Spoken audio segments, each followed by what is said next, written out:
ఒకప్పుడు ప్రేమంటే చాలా పవిత్రమైనది. ప్రేమించిన వారి కోసం దేవదాసులైపోయారు కొందరు ప్రేమికులు. మనసులో ఒకరికే స్థానం ఇచ్చి చచ్చేదాకా వాళ్ళనే తలుచుకుంటూ వాళ్ళతోనే బ్రతికారు. కానీ ఇది ఒకప్పటి మాట. ఇప్పుడు ట్రెండ్ మారిపోయింది. ప్రేమకు కొత్త ఆప్షన్స్ పెట్టి ఇదే ఇప్పటి లేటెస్ట్ ప్రేమ. ఈ ప్రేమలో జీవితాంతం ఒకే వ్యక్తిని ప్రేమిస్తూ ఉండాల్సిన పనే లేదు. ఈ ప్రేమలో బోలెడన్ని ఆప్షన్స్ ఉన్నాయి కాబట్టి మోజు తీరిపోగానే మరో ఆప్షన్ ని, అదే మరో మనిషిని సెలెక్ట్ చేసుకోవచ్చంటూ లేటెస్ట్ ప్రేమను పరిచయం చేస్తున్నారు కొందరు ప్రేమికులు. రూప్ సింగ్ రాథోడ్. ఇతనిది ఇండోర్ లోని విదూర్ నగర్. ఇతనొక బొంతల వ్యాపారి. బొంతలతో పాటు దుప్పట్లు కూడా నేసేవాడు. ఇదిలా ఉండగా ఈ రూప్ సింగ్ ఓసారి తమ బంధువుల పెళ్లికి వెళ్ళాడు. పెళ్లి జరుగుతూ ఉండగా ఓ లేడీ అక్కడ హడావిడి చేస్తూ ఉండటం చూశాడు. పెళ్లి పనులన్నీ తననెత్తినే వేసుకున్న దానిలా అటు ఇటు వయ్యారంగా తిరుగుతూ వచ్చిన ప్రతి ఒక్కరితో నవ్వుతూ మాట్లాడుతుంది. అక్కడే ఉన్న ఈ రూప్ ఆమెను చూశాడు. చూడగానే దేవకన్యలా అనిపించింది ఈ రూప్ కి. కానీ ఆమె దేవకన్య కాదు, కామకన్య అని తెలుసుకోలేక తొలి చూపులోనే ఆమె ప్రేమలో పడిపోయాడు. కళ్లతోనే కట్టిపడేసేంత అందం ఆమెది అనుకుంటూ వెళ్లి ఆ యువతిని పరిచయం చేసుకొని మీ పేరేంటన్నాడు. దానికి ఆ యువతి నా పేరు పూజ అని నవ్వుతూ ఓ గులాబీ పువ్వు అతని చేతిలో పెట్టి వెళ్లిపోయింది. ఆ పువ్వునే చూస్తూ అదే తన ప్రేమకు ఆమె ఇచ్చిన గ్రీన్ సిగ్నల్ అనుకున్నాడు. పెళ్లి తంతు పూర్తయ్యేలోపు పూజతో మరిన్ని మాటలు కలిపేసి ఆమె ఫోన్ నంబర్ తీసుకున్నాడు. ఇద్దరు తొలి చూపులోనే ఒకరినొకరు ఇష్టపడ్డారు. అందుకే పూజ కూడా అడగ్గానే నెంబర్ ఇచ్చేసింది. అలా మొదలైన వీరి పరిచయం పరుగులు తీసి ప్రేమగా మారింది. కట్ చేస్తే ఇద్దరు పెళ్లి చేసుకోవాలి అనుకున్నారు. అదే విషయాన్ని ఇరు కుటుంబాలకు చెప్పారు. అయితే వీరి ప్రేమ విషయంలో రూప్ సింగ్ ఫ్యామిలీ ఒప్పుకున్నా పూజ ఫ్యామిలీ ఒప్పుకోలేదు. దీంతో రూప్ సింగ్ నే రంగంలోకి దిగాడు.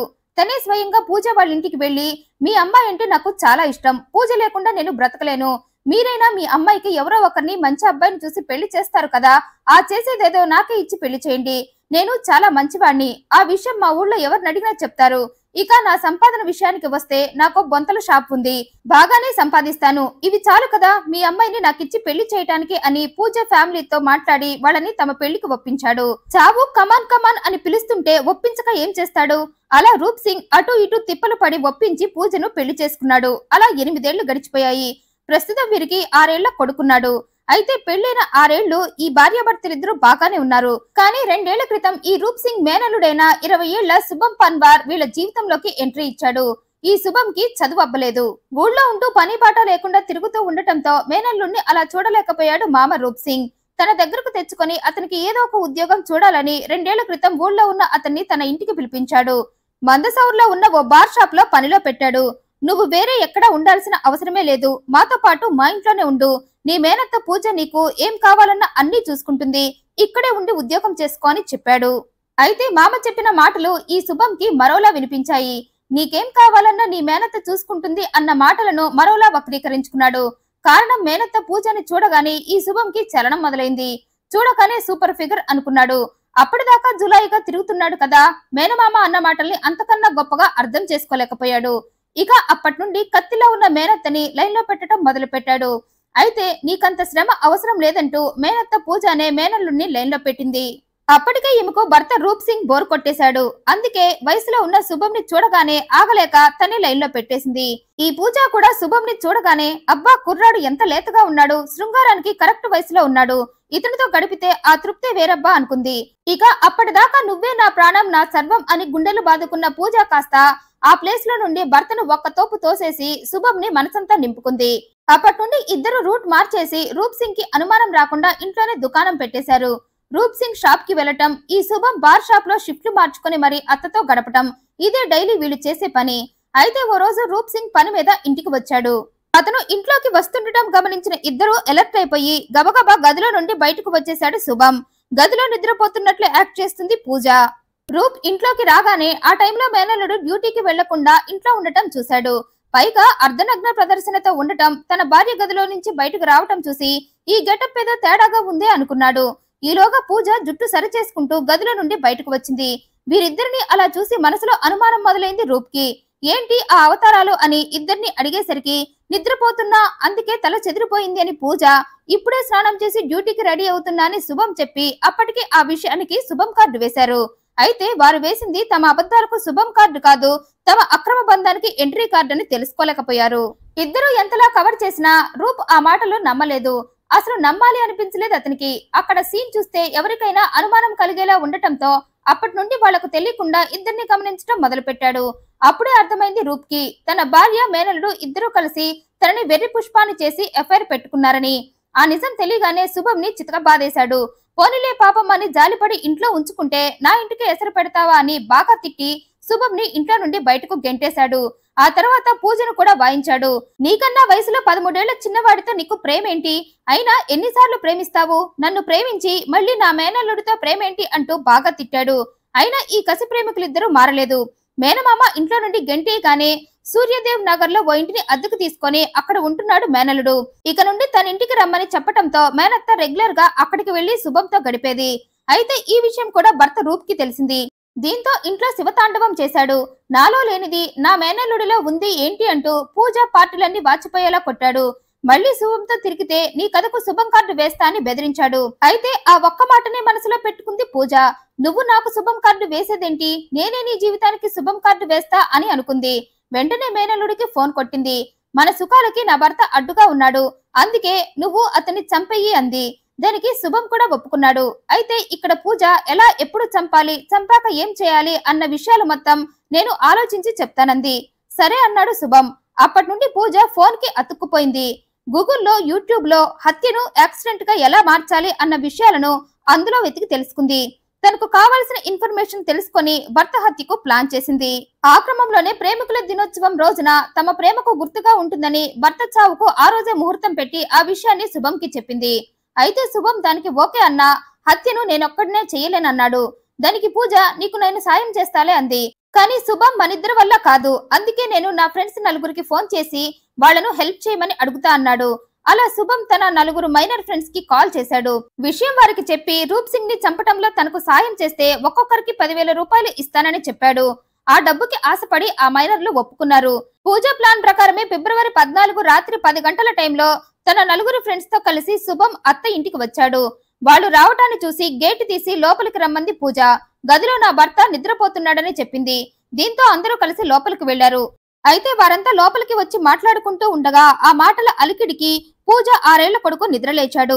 దీంతో పూజ ఓ 10 నిమిషాలు ఓపిక పట్టండి, నా కొడుకుని నిద్రపుచ్చి ఆ తర్వాత నా భర్త కథ ముగిద్దామంది. అలా అని అన్నట్లుగానే ఓ 10 నిమిషాల్లో మళ్ళీ కొడుకుని నిద్రపుచ్చి శుభం దగ్గరకు వచ్చింది. ముందు రూప్ అరవకుండా ఉండాలని అతని నోట్లో గుడ్డలు కుక్కేశారు. తర్వాత తలా ఒకరు అతన్ని పట్టుకోగా శుభం అప్పటికే రూప్ ని చంపాలని ఓ పెద్ద రాయిని తెచ్చుకోవటంతో దాంతో రూప్ తలపై బలంగా కొట్టాడు. దానికి తన వంతు సాయంగా పూజ కూడా సాయం చేసింది. ఆ దెబ్బలకి స్పృహ కోల్పోయాడు రూప్ సింగ్. అతను చనిపోలేదని తెలుసుకున్న వారు పక్కనే ఉన్న టవల్ తీసుకుని అతని మెడకు బిగించి చంపేశారు. అయితే రూప్ సింగ్ ని రాయితో కొట్టే ప్రాసెస్ లో అతని రక్తం అతను పడుకున్న బొంత మీద పడింది. దీంతో బొంతకు అంతా రక్తం అంటుకుంది. అక్కడే ఉన్న పూజ ఆ రక్తం చూసి భర్త శవాన్ని దుప్పట్లో చుట్టించి ఆ బొంతను వాష్రూమ్ లోకి తీసుకువెళ్లి కాల్చేసింది. కొట్టిన రాయిని టవల్ ని వాష్రూమ్ లో ఉన్న అల్మారాలో దాచి శుభం దగ్గరకు వెళ్ళింది. ఆమె రాగానే నెక్స్ట్ ప్లాన్ చెప్పు అన్నాడు. దానికి పూజ నా భర్త శవాన్ని ఎక్కడైనా దూరంగా తీసుకువెళ్లి పడేయమంది.